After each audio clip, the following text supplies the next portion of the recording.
The advice and opinions expressed by the host of Autism Live and her guests are meant solely as suggestion and should not be in any way construed as child-specific advice. Any choices you make in determining your child's treatment are completely at your own discretion.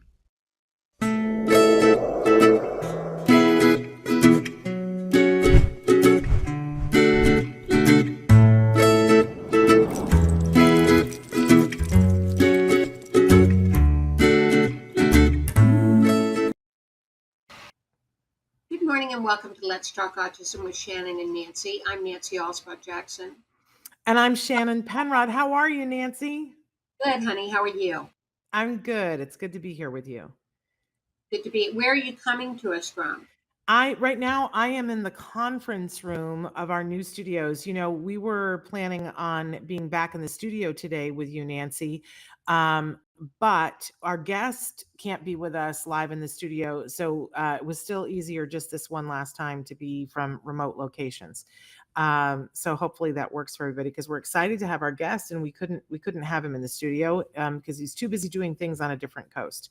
Right. And of course, I'm talking about the fabulous Jesse Saperstein, who's been on the show with us before, but it's been a month, right? It's been I'm saying that sarcastically. It's been several years, so we'll find out what Jesse's up to. We'll get an update. He's got many things going on, as always. Yes.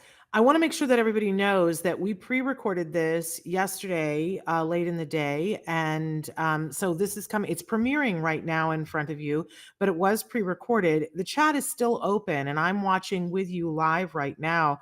And I love, it actually gives me more opportunity to answer because I can't really type and talk at the same time here. So if you have any questions, feel free to write them in right now. We're live right now on Facebook, on YouTube, on Twitter, and about a dozen other sites. Traven's going to run through them for you right now. I'm going to remind you, the show is also available as a podcast.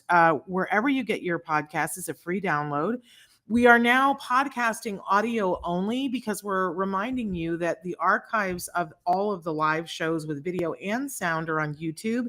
You guys seem to be responding to that really well. And so we hope that you will check us out in podcasts. Remember to like us, share us, and to let other people know about us, because we're free resources here at the Autism Network. So just wanted to say that, but we're saying hello to all of you, and please feel free to continue to write in.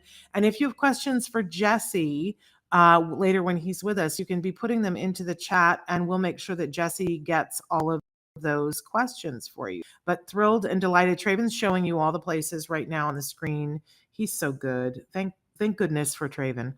That's all I have to say. So you well, Nancy? Yes.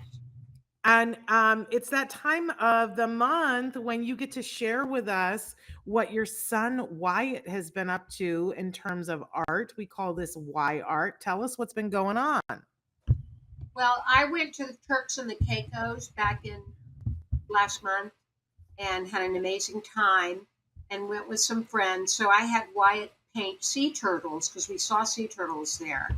For all of my friends, each one got one, and I think we had showed one of them, but he's got two more that he did. So I think Traven has those. There's one that he did. Wow, how gorgeous is that? Yeah. I love the colors. I know, and the coral and everything. And the clownfish. Right. And there's one other sea turtle. There you go. Oh my, look at that neck. That's amazing. So those are the sea turtles.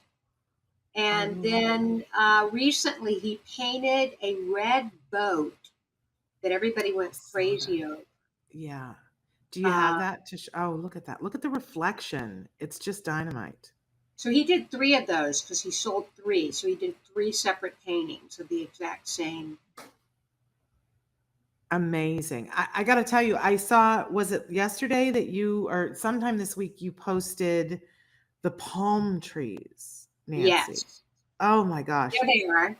Oh, it just speaks to me. It's just gorgeous.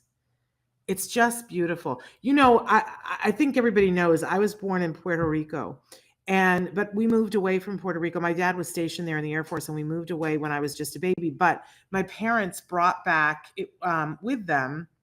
It was a 3D painting. So it was a painting, but it had a 3D element to it. But it was palm trees. And always when I was little, I loved that painting and I would love it so much. And my mother would always say, well, that's, where you were born. It wasn't. I always pictured, because the 3D part was a shack that by a palm tree on the beach. And I thought I was born in a shack. I was not. I was born in a hospital that's now a casino.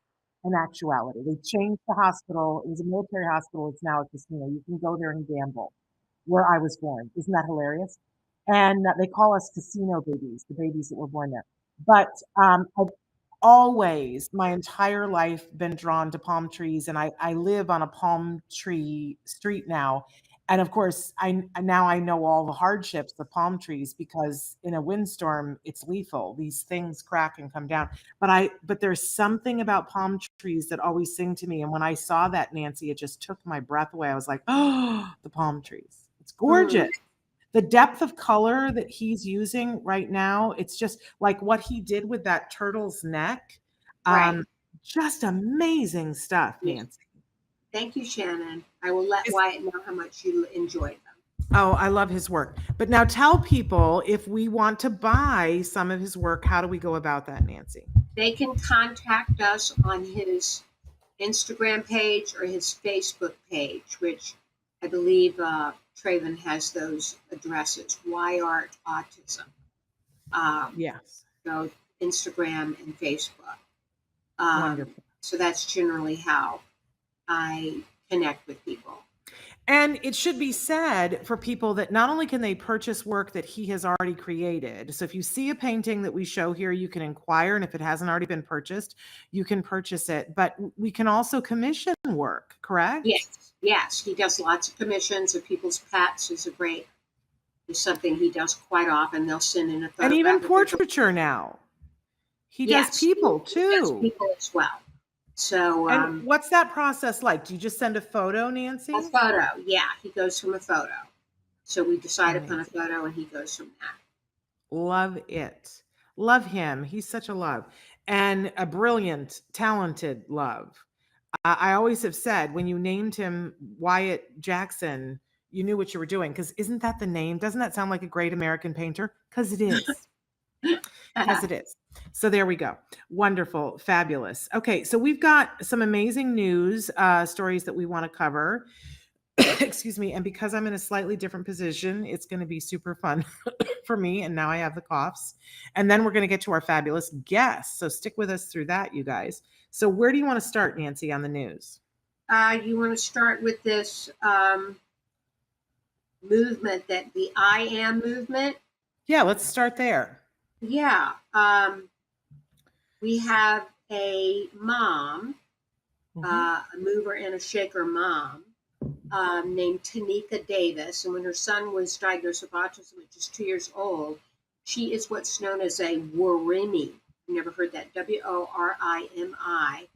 Mother was confronted with the stigma about the developmental disorder, but she was also surprised at the lack of consideration that it gave to his indigenous culture. So they are an Aboriginal family, Shannon. Yeah. Yes. And I guess there was absolutely nothing about autism and her Aboriginal, her Worimi roots. So she went about creating something, right? She took it upon herself with her husband, Adrian, to gather information and contact other Indigenous families dealing with autism. I love this. It's fascinating to me. I don't know how you felt, but when our son was diagnosed and we started ABA, our team would ask us questions about our culture and our decisions of how we were raising our child. But for us, it was things like, I remember when they wanted to know, we're going to teach pronouns and we're going to teach labels, and they were going to teach lady and man, but they were like, would you rather we teach woman and man first? And I loved that attention to detail. Because shortly after that, I remember being introduced to a family that were Indian. And I mean from the country India, not Native American, just to be clear. And they were saying that, culturally, there were things that were important to them that their behavior technicians didn't know. And it could be as simple as um person eating with their hands versus eating with a fork, and that in Mhm. some cultures it's not appropriate to teach a child to eat with a fork. You would teach them to eat with their hands, and how important that was to them, because these are things that they would have been teaching their child, but now it was going to take more hours to teach their child. And so the team of people who were going to teach the child needed to know what they were teaching.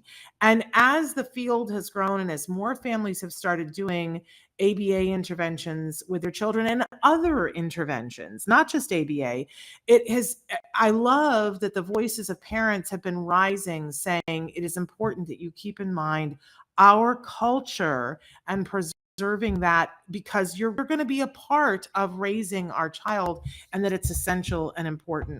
I think it's it's sort of a duh, like, of course, but it's beautiful that parents are speaking up, and it's beautiful that providers are showing interest in that and taking it to heart. And I thought this was a beautiful story about how important that was to her, and not just from an education point of view, but she says that it needs to be culturally safe.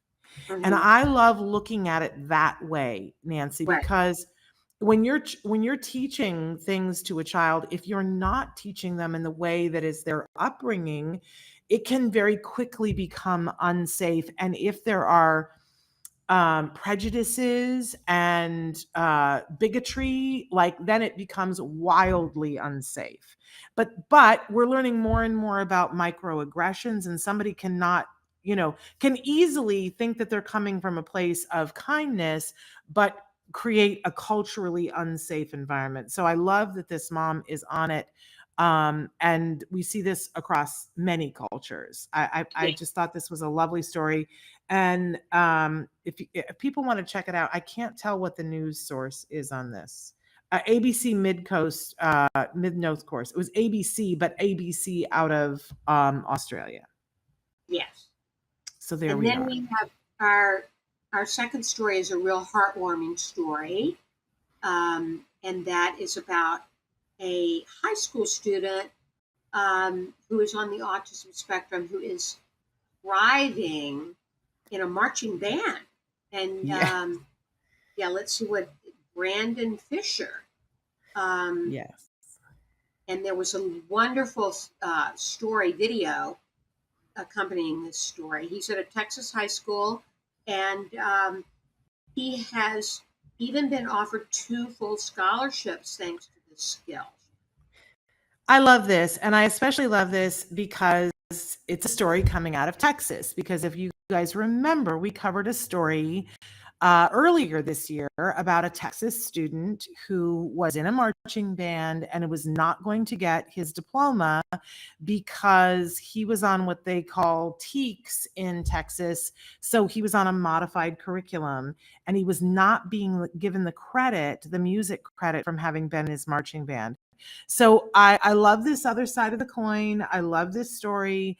And I'm one of the many people lobbying hard for Texas to look at its special education laws and rules, and the fact that they're, making it hard for some individuals to get their diplomas in a way that is being questioned right now. But for this young man to be flourishing, what I love about that is that it sends the message that our kids can flourish and can do the work, to such a point that colleges are noticing and saying, we want that on our campus. How much Right. do we super love that? Love Um, love that story. And that was on CBS. CBS This Morning is where they covered it. You guys can find that video. CBS Weekend News is where it was featured. And then our next story is out of Neuroscience News. And the headline is half of moms with kids with autism have high depressive symptoms. Not a shock, right? And what do we want to say about that? Duh. Yeah. Yeah. But, I think it helps us tell the rest of the world that we need more services and more Yes. help and more support in this area. Right? And also, hold on a minute. That was my phone. Sorry about that. That's okay. They did go on to say, however, Shannon, that we found mothers' higher symptoms of depression did not predict increases in child's behavior problems over time. Yeah. So that's encouraging on that front.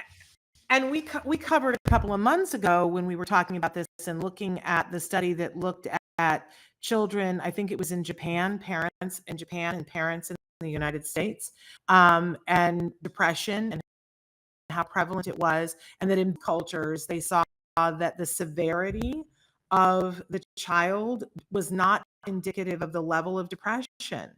So I also want to put it in there too that not only, if we're having depression symptoms, that is not tied, this whole refrigerator mom saying, oh, well, that's why the kiddo is doing, that's all poppycock, but also that, it can affect people across this spectrum. So you can have a child who's doing well and still have a parent who's doing depression, as well as having a parent who's got a child with big challenges having depression. So Yes. Important to note because it doesn't get talked about enough. And then our last story is one that I'm going to let makes you me want to scream. Primarily, Shannon, because it's pretty dense. Okay, this is something that is coming to us from Spec News. We love them. Great, respected place to find autism news, especially about research. And they often have a very interesting take on things. So Peter Hess has written an article that's titled Pathological Demand Avoidance in Autism Explained. And I think it's a great article, and I encourage everybody to read it, especially if you have a kiddo who is you're having a high degree of difficulty with them doing things that you ask them to do.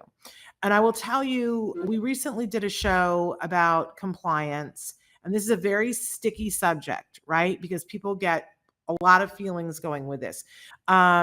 But this pathological demand avoidance and other things of this nature, there's also, what is it, oppositional defiant disorder, Yes. that a lot of people will get, that ODD. I think this one is less prevalent, but we are starting to see it rear its ugly head, that people are saying that their child is being diagnosed with pathological demand avoidance. And I have some real concerns, and I think the author has some real concerns about this. And I think that a lot of people who work in the field have some real concerns about this, because it's basically saying that these are individuals, it's a disorder that they don't want to do things even if they're good for them. And I find this deeply troublesome, because if you're talking about a 4-year-old, how would a 4-year-old know? A 4-year-old is having an experience, and you set broccoli in front of a 4-year-old. A 4-year-old is not going to sit there and go through the whole hierarchy of, well, broccoli is high in vitamin A and K, so I should eat it even though it tastes bad. That's preposterous, right? But the 4-year-old is going to say, no, I don't want the broccoli. Explaining to the 4-year-old that it's good for you because it's high in all these vitamins is not what's going to get it done. And diagnosing them and saying, well, they're avoiding doing the things. And I took a ridiculous example and said broccoli because I wanted to bring it down to a level that we could all understand. But for a lot of you, especially as your child gets a little bit older, you will see that there will be times that you will ask your child to do something and they will do anything to not do it. And I think that all kids go through a phase of this, and they will do, and it might even be something that they want to do. And it's very disconcerting to a parent, because you're like, why is my child doing this? And I would be very concerned if somebody was telling you that it was pathological demand avoidance. I would make sure that you were working with a behaviorist that looked at a whole bunch of other things first, because we take the position here that all behavior is communication.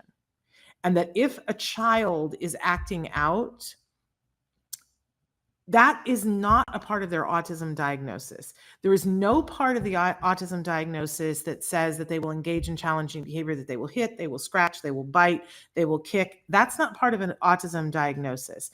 And from a behavior standpoint, the bottom line has always been they're doing it for a reason, because they're not able to communicate what it is that they do want to you in a way that's more effective.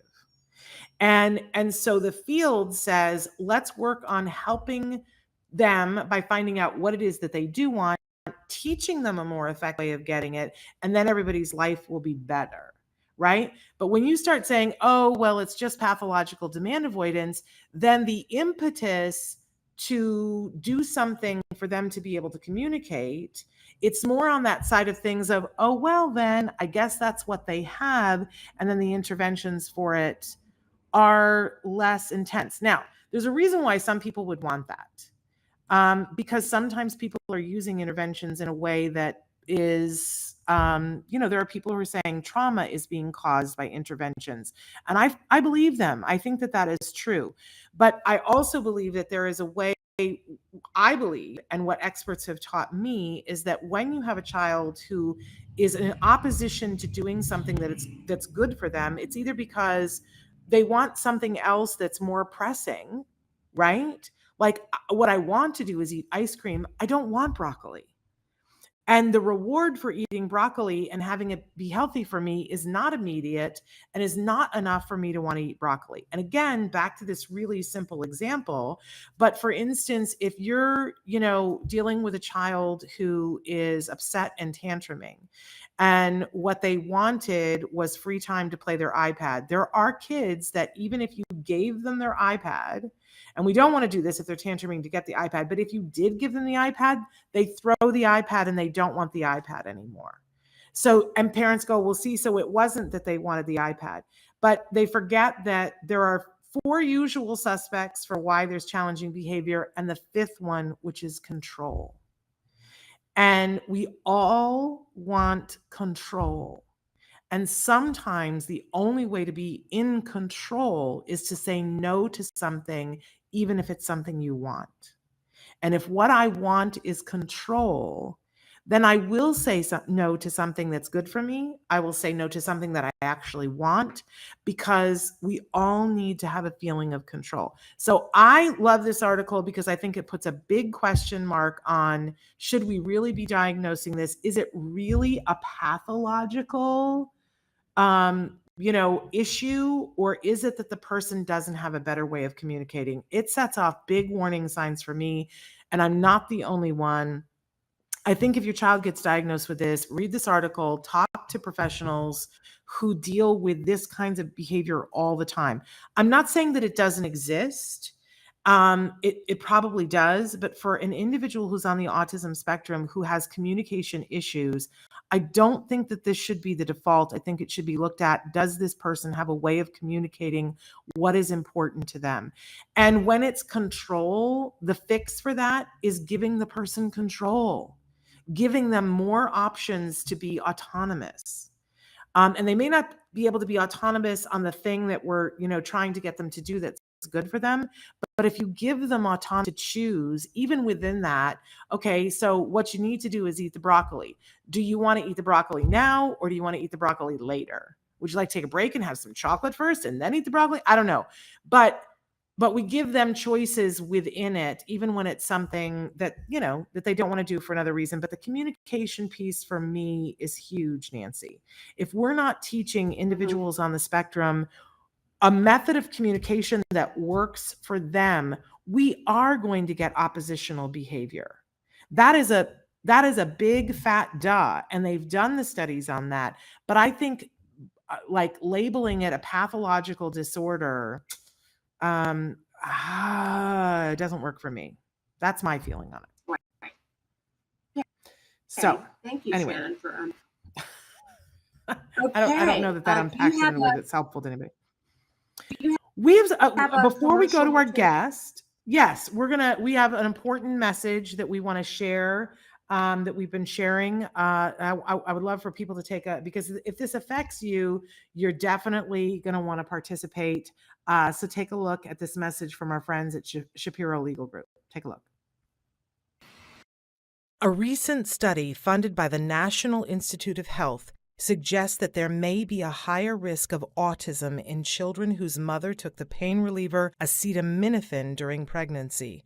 Acetaminophen is the active ingredient in scores of over-the-counter products, including Tylenol, Excedrin, and Robitussin. So if your child was diagnosed with autism and you took any acetaminophen product while pregnant, this commonly recommended over-the-counter medication may be responsible, though additional research is ongoing. If you or a loved one used Tylenol or other medications containing acetaminophen while pregnant and later gave birth to a child diagnosed with autism, you may be entitled to financial compensation. Shapiro Legal Group is now evaluating potential legal claims by parents of autistic children.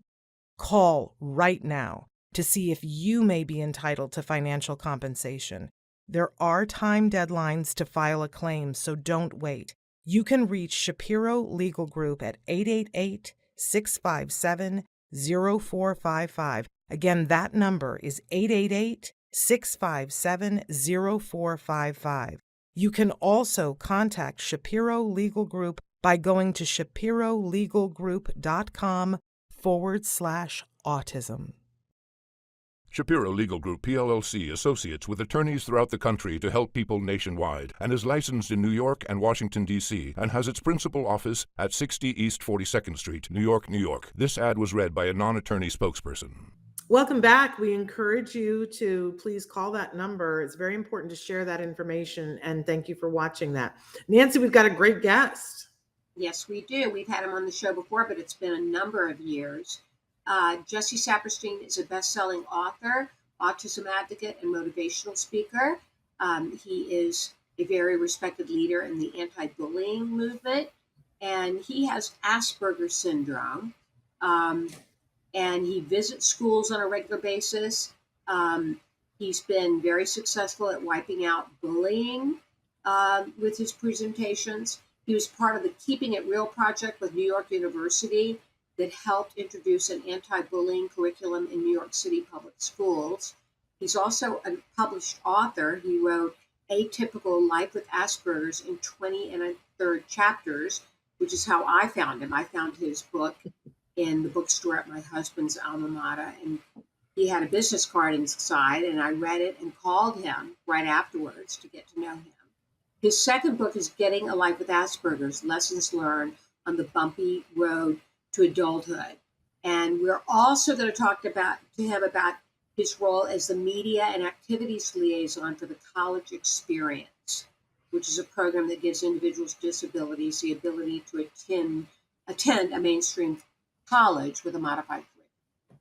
Wow, I'm out of breath. Yeah. Welcome to the show, Jesse. It's a pleasure to be here, Nancy and Shannon. Yeah, it's great to have you. Why don't we start? I met you because of one of your books. Why don't you tell us just a little bit about your books and why you wrote them, what's contained in them? My first book is Atypical Life with Asperger's, 20 and 1/3 chapters. And I wrote it because I wanted people to understand who we really are. Everyone with Asperger's is different, but for the most part, we mean well. We're doing the best we can. And oftentimes, when we solve one big problem, we create yet another one, at least one other problem. And to us, the new problem may be less severe than the one we've just fixed, but society does not always see it that way. Unfortunately, they do not see it like the advocates do. And we have to advocate for ourselves as well, in addition to people like you fighting for us on top of that. And someone with Asperger's once described it as the following. It's like you get to a mountain and number one, you're not near the top like you thought you were. And even if you are, you're asked, why did it take you so long to get there? Mm-hmm. And it's critical to also understand that no matter how much progress we make, it is never going to be perfect. We cannot and will not expect every single person in the world to accept us, and that's just the case with everybody, I think. Right. Well, Jesse, we wanted to talk to you today about, in addition to your efforts with wiping out bullying, which we'll get to that in a minute, let's talk about your role as the media and activities liaison for the college experience. Can you tell us what that is and what you do with them? Well, I'm very privileged to work for an amazing agency called Living Resources, and they've partnered with the College of St. Rose to create this program that was founded back in 2005. And it allows college students to attend the College of St. Rose with a modified curriculum. We teach them a great deal of practical life skills, such as cleaning, basic hygiene, cooking, and most important, in my opinion, internships, how to build soft skills and function in the adult world. My favorite expression is you're somebody with a you're an adult first and somebody with a disability second. And I like that expression, and it's how I've lived my life, because the world meets nobody halfway. Amazing. And so, Jesse, tell us a little bit about who's the perfect candidate for this program. For families that are watching, maybe their kids would be a right fit for this. I think that anybody who is not able to reach their full potential in a mainstream college with an oftentimes relentless curriculum, somebody who's motivated, because obviously, disability or not, somebody who's not motivated to achieve their goals and just wants to vegetate as well as create many problems would not be a good candidate. They have to want to be in the program, and they should also view mistakes as opportunities that come with thorns. And in many cases, the mistake is what is the catalyst for success. Okay. And I'm assuming the mistake that we're talking about is that a lot of times people look at an individual who's on the spectrum and think that they're not capable. And this is often erroneous and what we would call a mistake, because they're very capable given the right supports, which is what you're doing, providing those supports, correct? That's right. And another expression I have is there's a huge difference between somebody with a disability and somebody who is disabled. And the two are not intertwined. For example, this is not the type of people we typically support, but I'm going to, without revealing his name, I'm going to give you an example of someone I worked with a long time ago who has a disability but is also disabled. He was the most unmotivated person I've ever met in my entire life. He always borrowed money so he would not have to work, and if he ever paid someone back, it was with somebody else's money. And he'd promise to be somewhere, and not only would he not show up, but he'd not answer his phone on top of that. So that's a rare occurrence of somebody who's disabled. And the students I work with, the majority of them, actually nearly all of them, are not like that. And the ones who are, they typically make some form of progress, from my experience. I got to say, Jesse, my mother would have loved that expression. My mother was born with a disability, a physical disability, but her whole life would say to people, I am not disabled. And the truth was, my mother was the most capable person I've ever met in my entire life. She couldn't run and she couldn't walk upstairs, but she was the most capable person I had ever met. So she would have hugged you for having said that. That's an important distinction to make. Your mother sounded like she is an amazing woman, and She was. is she still around? She is not, unfortunately. She died about 10 years ago now. But her legacy lives on. The woman was incredibly capable. But I think it's something that speaks to all of us when we're talking about ourselves, about our kids. I love Howie Mandel started saying, let's not talk about disability, let's talk about this ability. I've always enjoyed that. The good one. It is. Yeah. So if people are interested in, finding out more, if they've got, because it's senior year for a lot of people out there and they're looking for colleges to go to, how would they find out more about the program, Jesse? The web page is www.thecollegeexperience.org. And I create the blog entries for the web page, so you can go to the blog section and see all the adventures. You can also contact Colleen Dergesitz, and her information is on the web page too. Actually, that I may be wrong. I believe that a new person is the admissions coordinator, and she was promoted. So you're gonna have to look on the web page. This is why I always prefer that my incredible supervisor, Jennifer Richard, is on these things with me to answer all these questions, because I'm always worried about giving the wrong information. But you can also contact me at JesseASaperstein at gmail.com for more information. Very good. Very good. Now, Jesse, while we have you here today, I mean, we wanted to get that important information out, but there's a whole list of things that you speak about and that you think are really important for individuals who are adults on the spectrum to know and be mindful of. There's sort of, I looked at the list and I thought, oh my gosh, these are the kinds of things that even a well-intentioned person, if they didn't understand what was happening, could easily fall into a trap. Do you want to start to talk about some of those? Because I think this is like the most important stuff that we need to be talking about, especially with our adult males on the spectrum, because I've seen a lot of people get into problems, legal and with authorities, because their actions are misinterpreted. Yes, that's an extremely relevant topic. And I'd say that just about any adult male on the autism spectrum will create a misunderstanding at some point that may involve the authority figures. The other option is to hide in a cave and not take chances to avoid trouble. Yeah. Just because somebody makes progress, they do not have to be perfect. They just need to be close enough to perfect that they can diffuse any misunderstandings, or it's not escalated to the point where legal action is justified.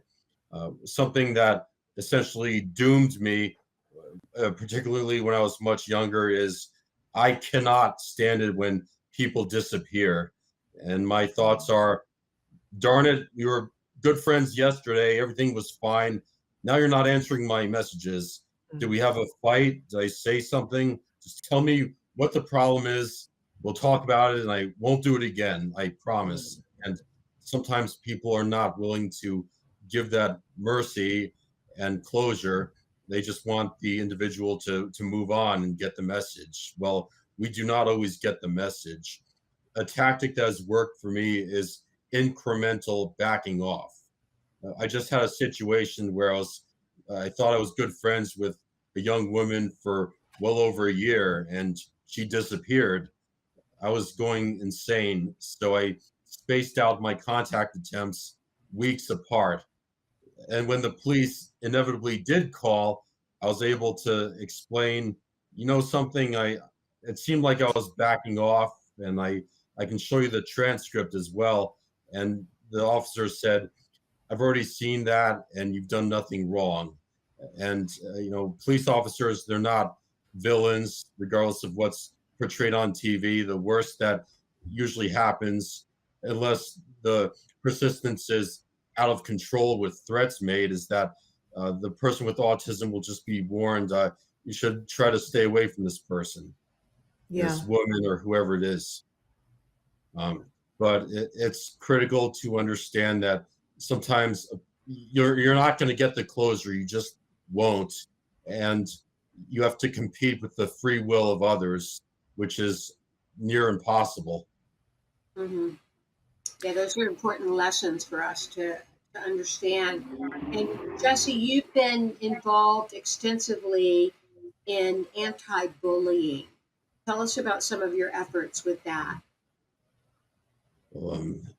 First of all, like many people with Asperger's, especially those who grew up in the 1990s, I was a victim of near constant bullying. Some years were much better than others. Other years, it seemed like nothing ever went right. And I think bullying evolves as one gets older.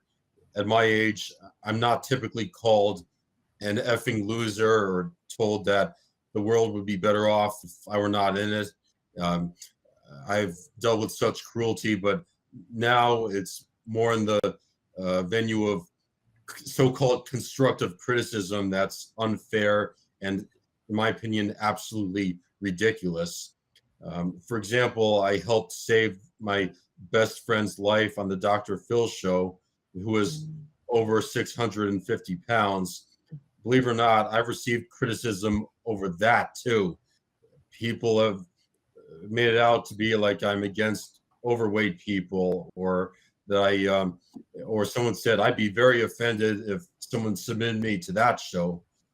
Or sometimes the criticism is well-intentioned, but just asinine, such as if someone says, you try too hard or you're too uptight. Well, ladies and gentlemen, it has taken 40 years to get to the point where I'm trying so hard to not say the wrong things. And I'm very proud of myself. You should be, Jesse. Yeah. I want to go back and talk a little bit more about this, because I think we've seen several times that wonderful, loving, sweet, caring people on the spectrum who have nothing but pure intentions get stalking charges because they had a friend or they were in a romantic relationship with someone. And as you said, a lot of times in the horrible, harsh world, people ghost people. There's actually a phrase for it. That somebody left the relationship without breaking up and ghosted the person and gave them no reasons why. It's very common amongst young people, and yet for anyone, that feels harsh and horrible and terrible. And for a person who's had a communication deficit and been taught that when communication isn't working, to be persistent, this ends up with a stalking charge. So talk with us. You mentioned a little bit the backing off, but there's something else you wrote to us about that I had never heard of before that's called prodonsense. Okay. Prodonsense. Yeah, I hadn't heard about that either. Define that for us and tell us about it. Well, the prodonsense, it has nothing to do with avoiding stalking allegations, but maybe it could help as far as focusing time and energy on more productive things, because I'm also a believer in the expression, idle hands are the devil's workshop. So when somebody on the autism spectrum is twiddling their thumbs, there's a good chance they may think of that person who ghosted them and put all their energy toward trying to force that person back into their life. But prodonsense is simply a hybrid of productivity and utter nonsense. I look back on my childhood and think, how could I have wasted so much time playing video games and watching Nick Jr. all day long? I think of all the productive things I could have done with that idle time instead of vegetating. So it's possible to do both, in my opinion. Prodonsense is something we all practice.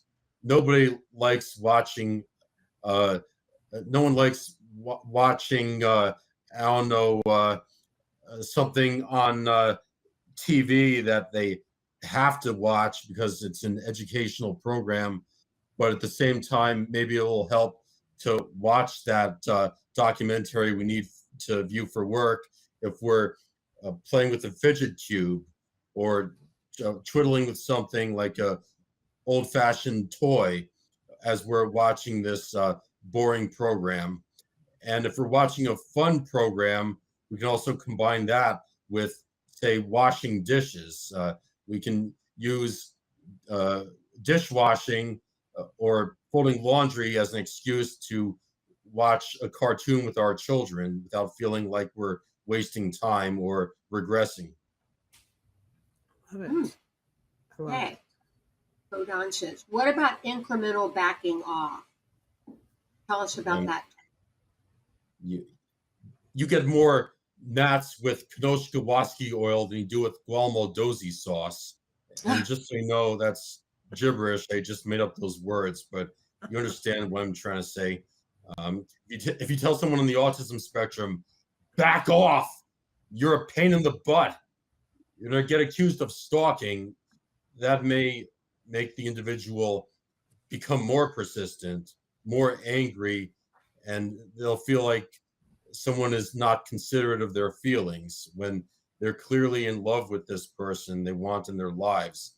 But if that parent or teacher says, I know it's not fair for you to have to avoid this person for the rest of your life, that's asking a lot, but maybe you can wait 2 weeks and then gingerly approach that person, and then if they're not receptive, wait another 2 weeks. Mhm. And if the police contact you, which is very unlikely, then tell them that I put you up to it. Say that I gave you permission to back off, and give them my phone number, and I'll straighten it out. Adults Sure. need to tell individuals on the autism spectrum, I'm on your side.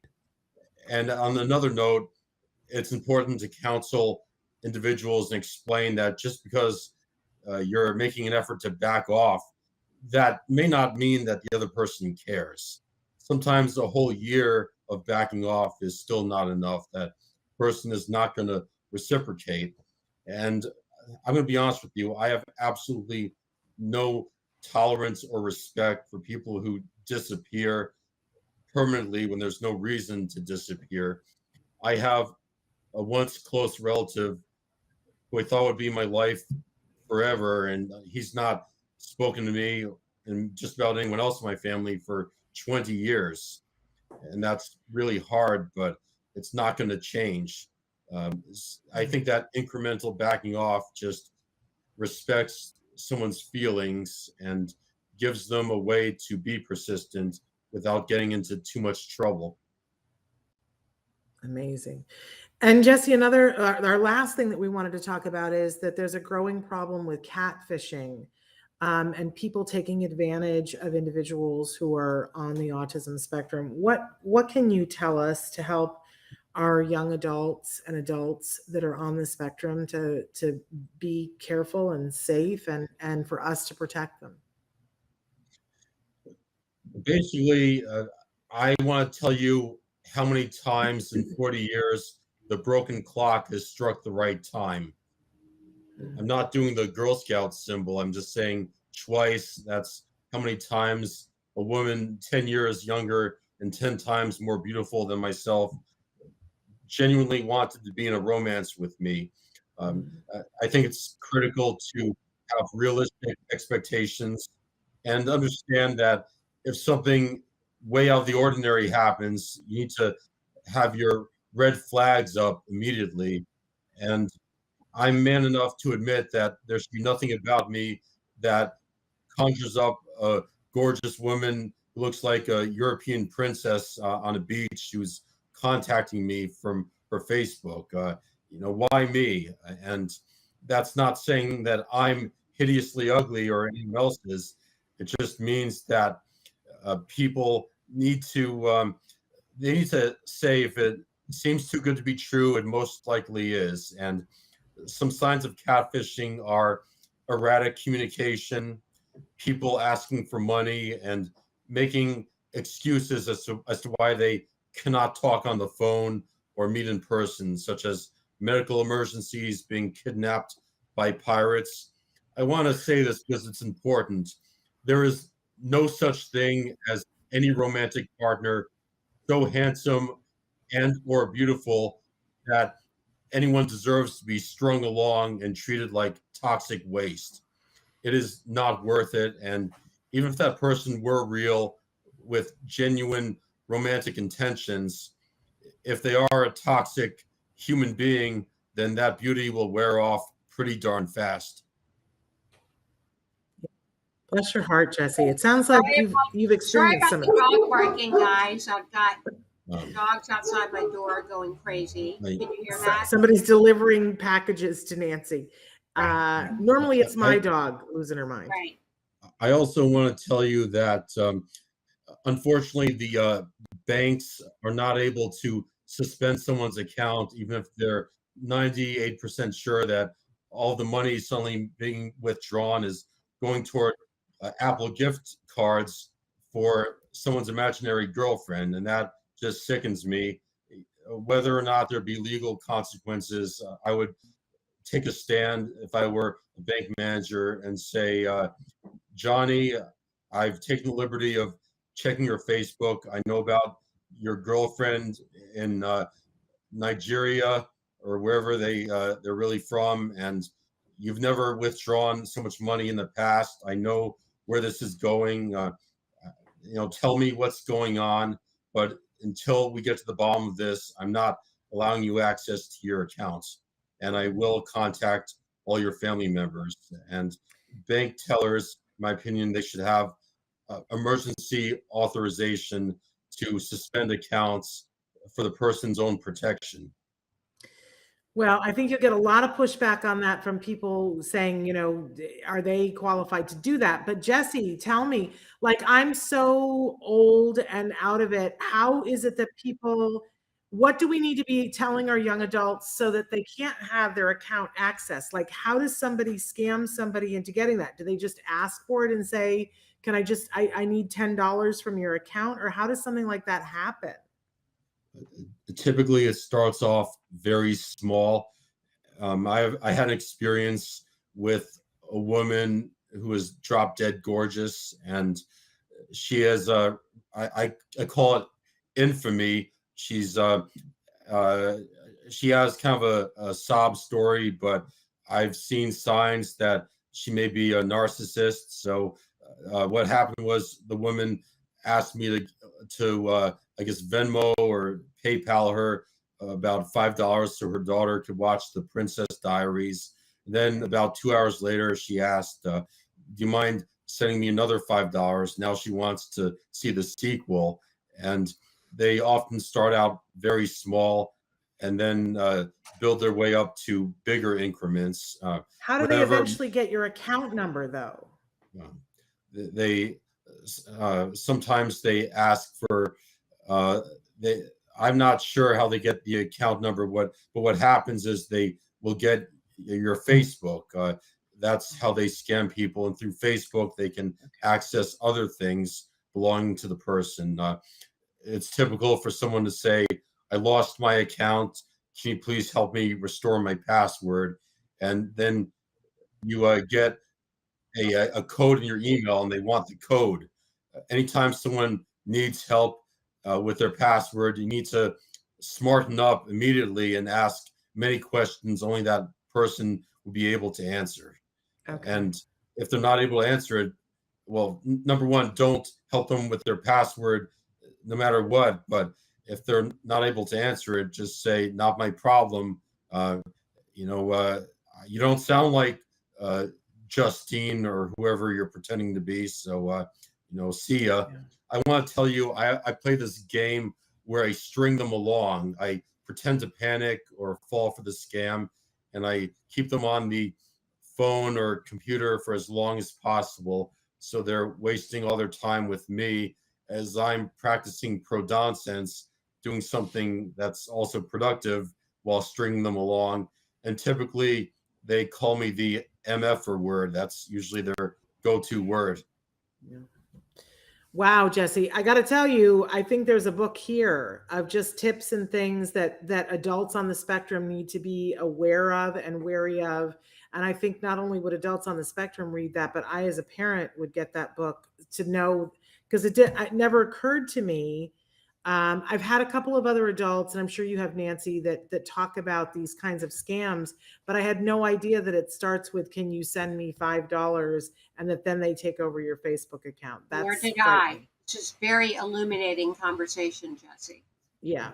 Jesse, you've been involved in the anti-bullying movement. Can you maybe if parents out there listening and those on the spectrum listening that are the victims of bullying, can you give us some advice on that?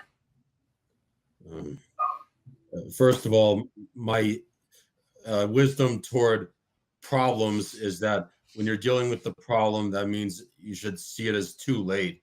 A lot of emphasis should be done on prevention, but most important, building someone's self-esteem and sense of worth so they're not destroyed by a random comment. And sometimes it's full-blown relentless bullying. Other times it's what's called a mean moment. And we have to abide by the expression, let the biggest enemy you deal with be yourself. When we defeat the enemy from within, the enemy outside can do us no harm. That's an old African proverb.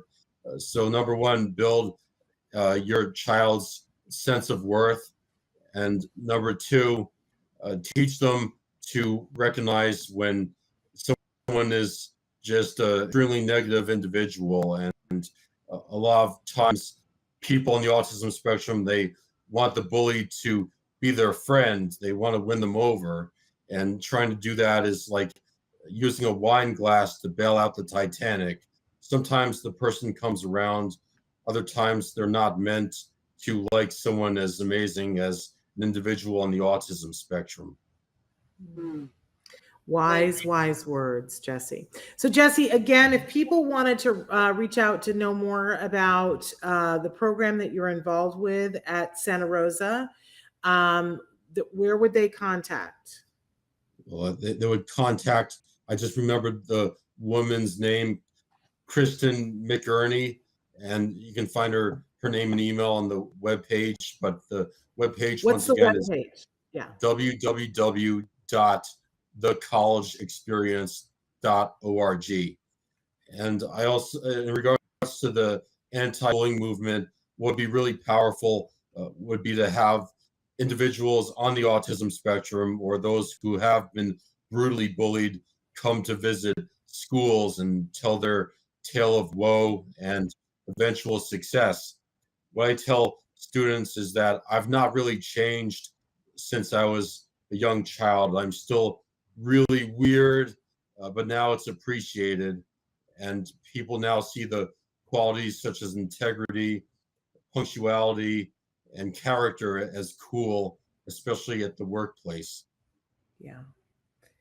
And Okay. you are, I'm sorry, go ahead, Nancy. Oh, I was going to say, I don't know how much time we have. We're out of time. We're out of time. Okay.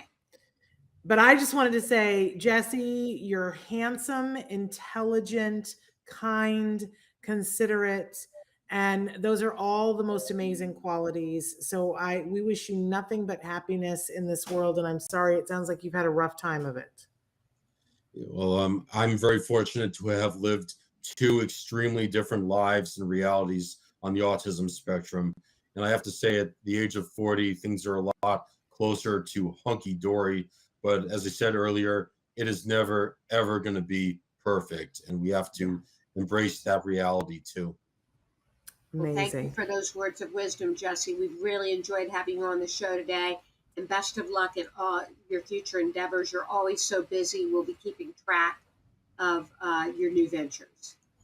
Thank you so much, Nancy and Shannon. You're both incredible, beautiful ladies, by the way. And it's a blessing to be partners with you. Thank you so much, Jesse. You take care. You too. Thank you Bye-bye. so much. Bye. And Nancy, tomorrow, as we sign off here, tomorrow we are showing Stories from the Spectrum. That's our Friday fair here at Autism Network. And then it's Labor Day weekend here. And all next week, including Labor Day, we're going to be showing some of our favorite episodes from this summer that we've done with Dr. Doreen and From Parent to Parent, because we're letting our lovely Traven have a couple of days off. And while he's off, I'm going to be working hard because we're working on the toy guide now and getting our schedule set for the fall. So we're going to be back on that Monday, a week from Labor Day live. But until then, we've got some great shows for people that they might have missed that we're going to replay during this next week. And then we'll catch back up with everybody. We're really excited for some of the programming that we're going to bring, but we're out of time. I want to thank you for being here with us, Nancy, and thank Jesse, and thank everybody.